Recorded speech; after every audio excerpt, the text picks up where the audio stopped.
കുറേ നാളുകൊണ്ട് പ്ലാൻ ചെയ്യാണ് കേട്ടോ തൃശ്ശൂർ 1-2 അമ്പലത്തിലൊക്കെ പോകണമെന്ന്. പക്ഷേ എല്ലാ പ്രാവശ്യവും എന്തെങ്കിലും കാരണം കൊണ്ട് തടസ്സങ്ങൾ ഉണ്ടാവും, മുടങ്ങും കേട്ടോ.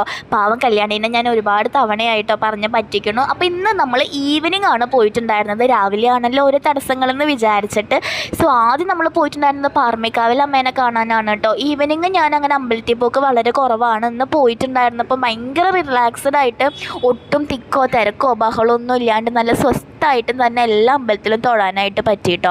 സെക്കൻഡ് നമ്മൾ പോയിട്ടുണ്ടായിരുന്നത് നമ്മുടെ വടക്കേ സ്റ്റാൻഡിൽ നെഹ്റു പാർക്കിൻ്റെ അവിടെയുള്ള നവഗ്രഹങ്ങളുടെ അമ്പലത്തിലാണ്. പണ്ടൊക്കെ എപ്പോഴും പോകാറുള്ളതാണ്, പക്ഷെ ഇപ്പോൾ കുറേ നാളായി പോയിട്ടോ. കല്യാണി ചേച്ചി കാത്തുമേനിയും താങ്ങി പിടിച്ചുകൊണ്ട് നടക്കുന്നുണ്ട്. അപ്പോൾ അവിടെ നിന്നൊക്കെ നമ്മൾ തൊഴുതിറങ്ങി ലാസ്റ്റ് പോയിട്ടുണ്ടായിരുന്നത് നമ്മുടെ സ്വന്തം വടക്കുന്നാഥനിലേക്കാണ് കേട്ടോ. ഇപ്രാവശ്യമാണ് ഞാനിവിടെ കറക്റ്റ് വെയിൽ തൊഴുതതെന്ന് എനിക്ക് തോന്നുന്നു. അപ്പോൾ അവിടെ നിന്നും തൊഴുതൊക്കെ ഇറങ്ങിയപ്പോഴത്തേക്കും അത്യാവശ്യം ലേറ്റായി, ഈവനിങ് ആയിട്ടുണ്ടായിരുന്നു കേട്ടോ. അപ്പോൾ നല്ലതുപോലെ വിശക്കുന്നുണ്ടായിരുന്നു. നമ്മൾ നേരെ അലങ്കാറിലേക്ക് വിട്ട് അവിടുന്ന് ഫുഡൊക്കെ കഴിച്ച് ഇറങ്ങിയിട്ടോ. ഒരാൾ കുറേ നേരമായി ഒരു 2 സ്പൂൺ ബിരിയാണിയും വെച്ച് അവിടെ ഇളക്കി ഇരിക്കാൻ തുടങ്ങിയിട്ട് ഇതുവരെയും കഴിഞ്ഞിട്ടുണ്ടായിരുന്നില്ല. സോ നമ്മുടെ പരിപാടിയൊക്കെ കഴിഞ്ഞപ്പോഴത്തേനും കാത്തുവിൻ്റെ അച്ഛൻ പിക്ക് ചെയ്യാൻ വന്നു.